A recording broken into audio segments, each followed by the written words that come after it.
శ్రీ గురు చరిత్ర 2వ అధ్యాయం. శ్రీ గణేశాయ నమః. శ్రీ సరస్వత్యై నమః. శ్రీ గురుభ్యో నమః.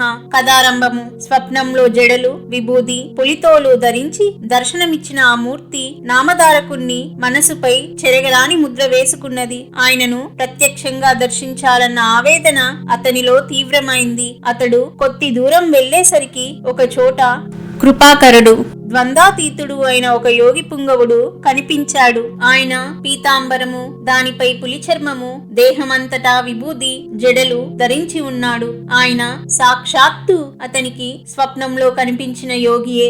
ఆయన దర్శనంతో నామధారకుడికి రోమాంచితమై కంఠం గద్గదమై కనులు ఆనంద బాష్పాలతో నిండాయి. అతడు పారవాస్యంతో నమస్కరించి, స్వామి, నేను శ్రీగురుని దర్శనం కోసం తపించి అది లభించకుంటే మరణించాలనుకున్నాను. కాని స్వప్నంలో మీ దర్శనం అవగానే నా హృదయంలో సంతోషం ఉప్పొంగింది. కనుక నా దుఃఖం పోగొట్టగలవారు మీరేనని స్పష్టమైంది. స్వామి, నాకు తల్లి, తండ్రి, భయహారకుడు, పోషకుడు, ఆచార్యుడు అన్నీ మీరే. వేరే దిక్కు లేదు. నా అదృష్టం వలన మీ దర్శనమైంది. మానవులకు సిరి సంపదలు ఉన్నప్పుడు మాత్రమే బంధుమిత్రులు దగ్గరవుతారు. ఆపత్ సమయంలో అందరూ వదిలిపెడతారు. సజనులు మాత్రమే అట్టి సమయంలో ఆదరిస్తారు. ఇంతటి కష్ట పరిస్థితులలో నాకు మీరు లభించారు. యోగీశ్వర, అజ్ఞానమనే చీకటిని నశింపజేయగల జ్ఞాన జ్యోతి స్వరూపులు మీరు. నా పేరు నామధారక శర్మ.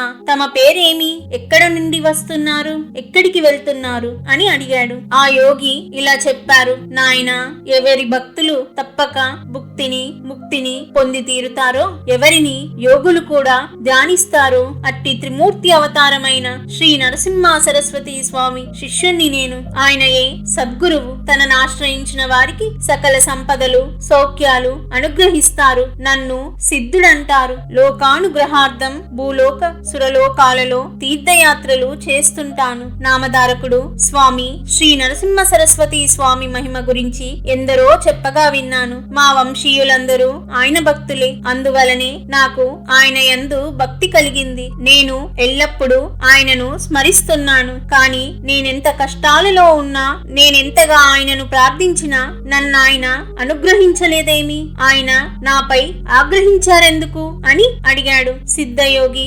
వాత్సల్యంతో ఇలా అన్నారు. విప్రుడా, నేను చెప్పేది శ్రద్ధగా విని ఎప్పుడూ గుర్తుంచుకో. భక్తవత్సలుడైన సద్గురువు తన కృపను అన్ని జీవులపైన ఎల్లప్పుడూ వర్షిస్తూనే ఉంటాడు. అందులో ఎట్టి లోపము ఉండదు. ఆయన కృపకు పాత్రులైన వారే కాక వారి వంశంలో కూడా ఎవరికి ఎట్టి దైన్యము కలగదు. ఆయనను సేవించిన నీ దైన్యం పోలేదంటే ఎంతో ఆశ్చర్యంగా ఉన్నది. నీవు మనసులో ఆయనను సంశయించి ఉండాలి. అందువలననే నీకిన్ని కష్టాలు వచ్చాయి. త్రికరణ శుద్ధిగా ఆయననే నమ్మి సేవించే వారికి ఎట్టి కొరవ ఉండజాలదు. నీ గురుభక్తి ఇంకా దృఢం కాలేదు. శ్రద్ధ లేనివాడు, సంశయాత్మకుడు ఎవరి చేత ఎన్నడు అంగీకరించబడడు. శ్రీగురుడు త్రిమూర్తి స్వరూపము. బ్రహ్మ, విష్ణు, రుద్రులు తమ భక్తునిపై కోపించిన సద్గురువు తన భక్తుని సునాయసంగా రక్షించగలడు. కాని ఆ సద్గురువే కోపిస్తే వానిని రక్షించగలవారు మరెవ్వరూ లేరు. అయినా ఆయన ఎన్నడూ ఎవరిపైనా కోపించరు. అలాంటి శ్రీ గురుణ్ణి శంకించేవాణ్ణి అనుగ్రహించగలవారెవరు? అప్పుడు నామధారకుడు, స్వామి, సద్గురువు త్రిమూర్తి స్వరూపము ఎలా అయ్యారు అని అడిగాడు. సిద్ధుడు, మొదట పరమాత్మ ఒక్కడే ఉన్నాడు. ఆయన ఒకప్పుడు నేను అనేకమవుదునుగాక అని సంకల్పించి ఈ చరాచర విశ్వమయ్యాడు. అందులోని జీవులను ఉద్ధరించడానికి తిరిగి ఆయనయే సద్గురువుగా అవతరిస్తుంటాడు. అందువలన సద్గురువును తప్పక ఆశ్రయించాలి. శిష్యునికి తత్వజ్ఞానం కలిగించడం వలన, అజ్ఞానం నుండి రక్షించడం వలన, జన్మ పరంపరలను నశింపజేయడం వలన గురువు సృష్టి స్థితి లయాలకు కారణమై త్రిమూర్తుల స్వరూపమయ్యారు అని చెప్పాడు. అంతట నామధారకుడు, స్వామి, దేవతలు కోపించిన సద్గురువు రక్షించగలరంటిరే, అదెలా సంభవము? అందుకు తార్కాణమేమి? నా సందేహం తీర్చి నా మనసుకు స్థిరం ప్రసాదించండి అని వేడుకున్నాడు. సిద్ధుడు అతని జిజ్ఞాసకు సంతోషించి ఇలా చెప్పాడు. నీవు బుద్ధిమంతుడవు. మంచి ప్రశ్న వేశావు. మొదట ఒక్కడుగానున్న పరమాత్మ తాను అనేకమవ్వాలని సంకల్పించాడు. ఆ సంకల్పమే ఈ జగత్తును సృష్టించిన మాయాశక్తి. మొదట ఆ నారాయణుని నాభి నుండి ఒక కమలము, దాని నుండి బ్రహ్మ పుట్టారు. అతడు శ్రీ మహావిష్ణువు యొక్క ఆజ్ఞను అనుసరించి ఆయన నుండి వెలువడిన వేదాలలో వివరించబడిన రీతిన విశ్వమంతటిని సృష్టించాడు. మొదట ఆయన బ్రహ్మనిష్ఠులైన సనక, సనందన, సనత్కుమార, సనత్సు జాతులను, తర్వాత ప్రజాపతులైన మారీచి, అత్రి, అంగీరస, పులహ, పులస్య, క్రతు, వశిష్ఠులను సృష్టించాడు. తర్వాత ముల్లోకాలను, దేవతలను, నానా విధములైన జీవరాశిని, మానవులను సృష్టించాడు. వారి వారి పూర్వజన్మ సంస్కారములననుసరించి ఉత్తమమైన వర్ణాశ్రమ ధర్మాలను ఏర్పరిచాడు. అలాగే 4 యుగాలను సృష్టించి క్రమ పద్ధతిన వాటిని భూమిపై ప్రవర్తింపజేశాడు. మొదటగా ఆయన సత్యమే ఆకారముగా కలిగి యజ్ఞోపవీతము, ఆభరణాలు ధరించి ఉన్న కృతయుగాన్ని భూలోకంలో 17,28,000 సంవత్సరాలు ప్రవర్తించి రమ్మని ఆదేశించాడు. జ్ఞాన వైరాగ్యాలు ఈ కృతయుగ లక్షణాలు. అది పూర్తయ్యాక ఆయన దృఢమైన శరీరం కలిగి ఉండి చేతిలో యజ్ఞ సామాగ్రి ధరించిన త్రేతాయుగాన్ని పిలిచి భూమిపై 12,96,000 సంవత్సరాలు తన ధర్మాన్ని ప్రవర్తింపచేయమని ఆదేశించాడు. అందుకే ఆ యుగంలో అందరూ ధర్మశాస్త్రమెరిగి యజ్ఞ యాగాదులను అనుష్ఠించారు. అటు తర్వాత బ్రహ్మ ఖడ్గము, మంచం కోడు, ధనుర్బాణాలు ధరించిన ద్వాపర యుగాన్ని పిలిచి భూమిపై 8,64,000 సంవత్సరాలు తన ధర్మాన్ని ప్రవర్తింపచేయమని ఆదేశించాడు. అందుకే ఆ యుగంలో శాంతి, ఉగ్రత్వము, దయ, కాఠిన్యము మొదలైన పరస్పర విరుద్ధములైన గుణాలతో మానవులు జీవించారు. అటు తర్వాత బ్రహ్మదేవుడు కలిపురుషుణ్ణి పిలిచాడు. ఈ కలిపురుషుడు మలినుడు, తగువులంటే అతడికెంతో ఇష్టం. కలి అంటేనే తగవు అని అర్థం. అతడు క్రూరుడు, వైరాగ్యమే లేనివాడు, పవిత్రత అంటేనే గిట్టనివాడు. అతడు తన ఎడమ చేతితో తన మర్మవయాన్ని, కుడి చేతితో నాల్కను పట్టుకొని ఆనందంతో గంతులు వేస్తూ వచ్చాడు. పిశాచ రూపం గల అతనిని చూచి బ్రహ్మ నవ్వి వికృతమైన అతని చేష్టకు అర్థమేమని అడిగాడు. కలిపురుషుడు, నేను మానవులందరినీ కామకులుగాను, జిహ్వ చాపల్యం గలవారుగాను చేసి వారు ఉత్తమ గతి పొందకుండా చేస్తానని ప్రతిజ్ఞ పూనాను. అదే నా ఈ చేష్టకు అర్థం అన్నాడు.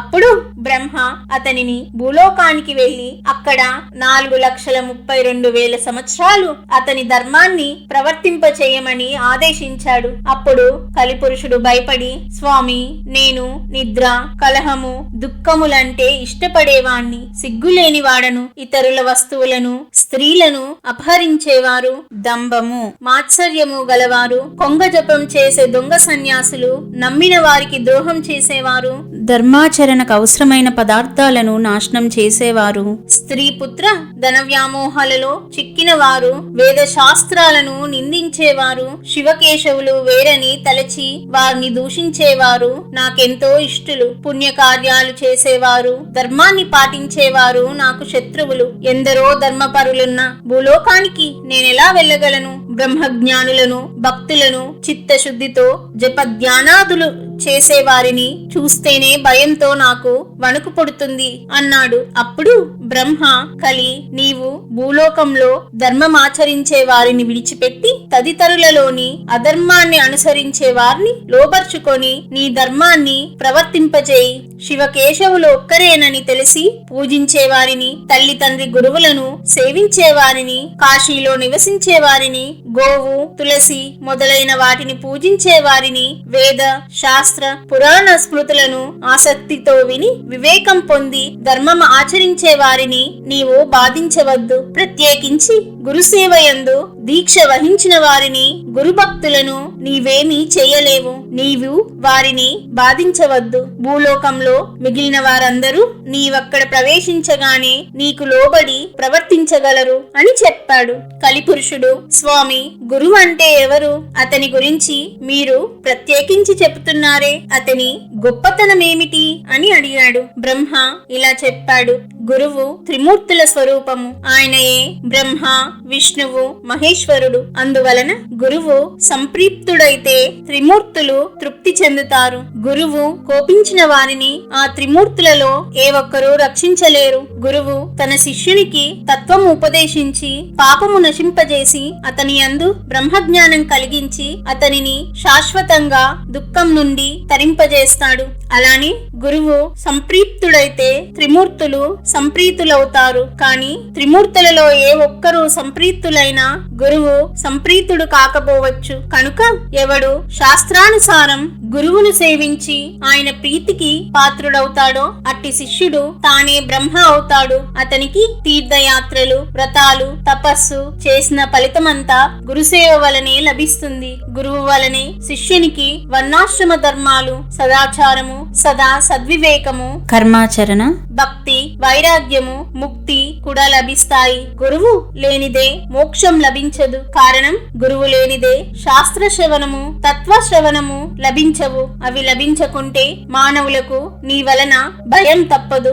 శాస్త్రాలు స్వయంగా చదువుకుంటే అర్థమయ్యేవి కావు. శాస్త్రాలను సార్థకమైన రీతిన వివరించడం సద్గురువుకు మాత్రమే సాధ్యం. అందుకే ఆయన జ్ఞానజ్యోతి స్వరూపము. సద్గురు సేవ వలన సర్వము సిద్ధిస్తుంది. అందుకు తార్కాణం చెబుతాను విను. పూర్వం గోదావరి తీరంలో అంగీరస మహర్షి ఆశ్రమంలో అనేక మంది సద్బ్రాహ్మణులు వ్రతదీక్ష పూనిన వారు, తపస్సులు ఉండేవారు. వారిలో పైలుని కుమారుడు వేదధర్మ అనే ముని ఉండేవాడు. ఆయనకెందరో శిష్యులుండేవారు. ఒకసారి ఆయన తన శిష్యుల భక్తి శ్రద్ధలను పరీక్షించదలిచి అందరినీ పిలిచి ఇలా అన్నారు: నా పూర్వజన్మ పాపాలలో ఎక్కువ భాగం ఈ జన్మలో తపస్సుతో నశింప చేసుకున్నాను. మిగిలి ఉన్న కొంచెము అనుభవిస్తే కాని తీరదు. ఒకవేళ దానిని నా తపశక్తితో పోగొట్టుకున్నా అది నా మోక్షానికి విఘ్నం కలిగిస్తుంటుంది. అందువలన నేను సర్వపాపహరమైన కాశీ నగరానికి వెళ్లి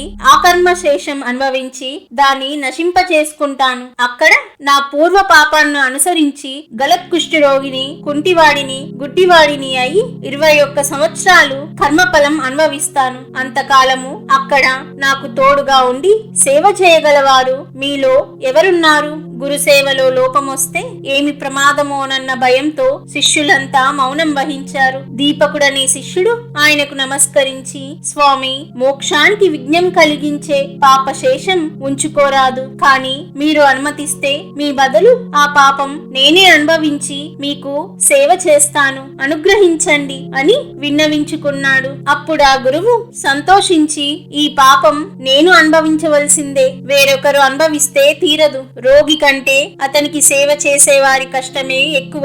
అందుకు ఇష్టమైతే నీవు నాతో కూడా రావచ్చు అన్నారు. దీపకుడు అంగీకరించి గురువును కాశీకి తీసుకువెళ్లాడు. అక్కడ వేదధర్ముడు మణికర్ణికా ఘట్టంలో స్నానం చేసి మణికర్ణికకు నమస్కరించి విశ్వనాథుణ్ణి పూజించాడు. అటు తర్వాత కంబలాశ్వతర ప్రదేశంలో దీపకుడు నిర్మించిన కుటీరంలో నివసించసాగాడు. వెంటనే ఆయనకు గలత్కుష్టి రోగము, కుంటితనము, గుడ్డితనము వచ్చాయి. ఆయన శరీరమంతా కుష్టి రోగంతో కుళ్ళిపోయి పురుగుల పడి దుర్వాసన కొట్టసాగింది. దానికి తోడు మతిస్థిమితం కూడా తప్పింది. సహజంగా ఎంతో ప్రేమమూర్తి అయిన ఆ ముని ఎంతో క్రూరంగా ప్రవర్తించసాగాడు. దీపకుడు మాత్రం తన గురువు సాక్షాత్తు విశ్వనాథుడని విశ్వసించి నిత్యము ఆయన శరీరం శుభ్రం చేసి సర్వోపచారాలతో పూజ చేసి అన్నం తెచ్చి పెడుతుండేవాడు. ఆ ముని మాత్రం అతనిని ఎన్నో రీతులా బాధిస్తుండేవాడు. అతడు మంచి అన్నం తెచ్చినా కూడా కొంచెమే తెచ్చాడని కోపించి ముని దానిని నేలపై విసిరి కొట్టేవారు. దీపకుడు ఎక్కువగా భోజనం తెచ్చినప్పుడు ఆయన దానిని రుచి చూచి బాగలేదని విసిరికొట్టి రుచికరమైన భోజనం తెచ్చిపెట్టమని వేధించేవారు. ఒక్కొక్కప్పుడు ప్రేమతో, అబ్బాయి, నీవు ఉత్తమ శిష్యుడివి, నా కోసం నీవెంతో కష్టపడుతున్నావు అని లాలించేవారు. కాని మరుక్షణమే కోపించి, దుర్మార్గుడా, నీవు నన్నెంతో పీడిస్తున్నావు, నీవు వెళ్ళిపో, నా శరీరంలో దుర్వాసన పోయేలా కడగడం లేదు, అందువలన ఈగలు నన్ను కుడుతున్నాయి, తోలకుండా చూస్తావేమి అని కసురుతారు. దీపకుడు ఆ పని చేయపోతే ఆయన, దుష్టుడా, ఆకలితో నా ప్రాణం ప్రాణం పోతున్నది, ఇంకా భిక్షకు పోయి అన్నం తీసుకురాలేదా ఏమి అని తిట్టేవారు, కొట్టేవారు. దీపకుడు మాత్రం కొంచెం కూడా చలించలేదు. పాపము ఎక్కువగా ఉన్న వారికి కష్టాలతో పాటు దుష్టత్వం కూడా కలుగుతుందని తెలుసుకొని దీపకుడు గురువును భక్తితో సేవిస్తున్నాడు. గురువే సకల దేవతా స్వరూపమని నమ్మిన అతడు కాశీ క్షేత్రయాత్ర కూడా చేయక అచ్చటి దేవతలను కూడా దర్శించక గురు సేవలోనే లీనమయ్యాడు. అతడు ఎవరితోనూ మాట్లాడేవాడు కాదు, తన శరీరానికి కావలసిన పనులు కూడా చేసుకునేవాడు కాదు. ఒకనాడు కాశీ విశ్వనాథుడు అతని గురుభక్తికి మెచ్చి దర్శనమిచ్చి వరం కోరుకోమన్నాడు. అతడు తన గురుదేవుని అనుజ్ఞ లేకుండా ఎట్టి వరము కోరుకోలేనన్నాడు. తన గురువు వద్దకు వెళ్లి వారి వ్యాధి తగ్గేలా తాను వరం కోరడం ఆయనకు ఇష్టమేనా అని వేదధర్ముణ్ణి విచారించాడు. అప్పుడు ఆయన, ఏమిరా, నా సేవ చేయడం నీకంత కష్టంగా ఉందా? నా కోసం నీ వెట్టి వరము కోరనక్కర్లేదు. వరం వలన ఈ రోగం పోగొట్టుకుంటే దానిని మరొక జన్మలో అనుభవించవలసిన వస్తుందని శాస్త్రం చెబుతుంది. కనుక నేను ఈ జన్మలోని ఈ పాపం అనుభవించి నా మోక్షానికి ఆటంకం తొలగించుకుంటాను అని చెప్పారు. కాశీ విశ్వనాథుడు దీపకుని ద్వారా ఆ విషయం తెలుసుకొని నిర్వాణ మండపానికి వచ్చి దేవతలందరి సమక్షంలో ఆశ్చర్యంతో ఆ విషయం విష్ణుమూర్తితో చెప్పాడు. విష్ణుమూర్తి ఆనందించి ఆ గురు శిష్యులను చూడడానికి వెళ్ళాడు. ఆయనను చూడగానే దీపకుడు నమస్కరించి, స్వామి, వరాలు కోరి మీకోసం తపస్సు చేస్తున్న వారిని ఉపేక్షించి మిమ్మల్ని ఎన్నడూ సేవించని నాకు దర్శనమిచ్చారేమి అని అడిగాడు. విష్ణుమూర్తి, నాయన, గురువును భక్తితో సేవిస్తే నన్ను సేవించినట్లే. అట్టి శిష్యోత్తమునకు నేను అధీనుడను. తల్లిదండ్రులను, విద్వాంసులను, విప్రులను, తపస్సులను, యతులను పూజించేవారు పతియే దైవమని విశ్వసించి అతనిని సేవించే పతివ్రతలు కూడా నన్ను సేవించిన వారే అవుతారు అని చెప్పి వరం కోరుకోమన్నాడు. దీపకుడు ఆయనకు నమస్కరించి, గురువే సకల దేవతా స్వరూపమని, సకల తీర్థ స్వరూపమని వేదాలు శాస్త్రాలు చెబుతున్నాయి. మీరిచ్చే వరం గురువు ఇవ్వగలడు కదా అన్నాడు. శ్రీమన్నారాయణుడు, మేమిద్దరము ఒక్కటే. మా ఇద్దరి సంతోషం కోసం వరం కోరుకో, నేను అది ప్రసాదించి ఎల్లప్పుడూ నీ ఆధీనంలోనే ఉంటాను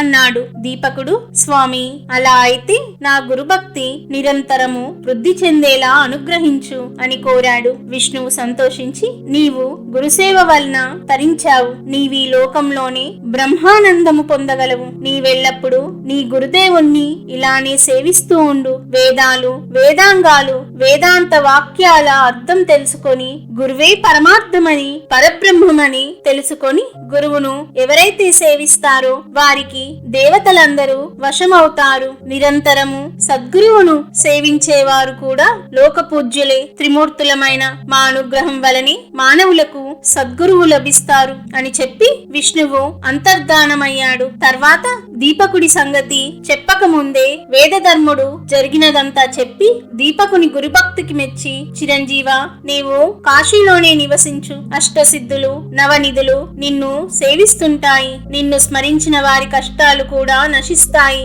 అని ఆశీర్వదించి వెంటనే ఆరోగ్యవంతుడయ్యాడు. కాశీ క్షేత్ర ప్రభావము తెలపడానికి, శిష్యుణ్ణి పరీక్షించడానికి, స్వధర్మాన్ని బోధించడానికి వేదధర్ముడు కుష్ఠురోగి వలె కనిపించాడే కాని నిజానికి ఆయనకు పాపం ఎక్కడిది? ఆయన తన శిష్యులను ఉద్ధరించడంలో అమిత కుశలుడు, లోకప్రియుడు, జీవన్ముక్తుడు, ఆదర్శప్రాయుడైన ముముక్షువు. తన ప్రారబ్ధాన్ని సంతోషంగా ఎలా అనుభవించాలో సాధకులకు తెలపడానికి, శిష్యుని భక్తిని, నిష్ఠ, ఓర్మిలను, విశ్వాసాన్ని పరీక్షించడానికి మాత్రమే కుష్ఠురోగగ్రస్తుడయ్యాడు. ఇటువంటి గురుసేవ వృత్తాంతాలు అనేకమున్నాయి. ఇవి చెప్పేవారి దోషాలను, వినేవారి పాపాలను కూడా పోగొడతాయి. ఓ కలిపురుష, కలియుగం ఆరంభమవ్వాల్సి ఉన్నది. కనుక నీవు భూలోకానికి వెళ్ళు, కాని సద్గురు భక్తుణ్ణి నీవు కంటితోనైనా చూడవద్దు సుమా అని బ్రహ్మదేవుడు ఆదేశించాడు. అది విని కలిపురుషుడు ఆయనకు నమస్కరించి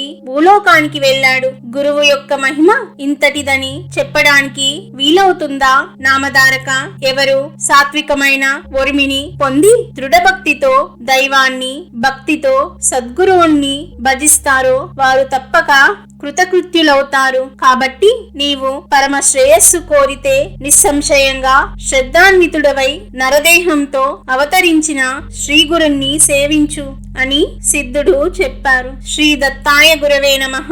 శ్రీ శ్రీపాద శ్రీ వల్లభాయ నమః. శ్రీ నరసింహ సరస్వత్యై నమః.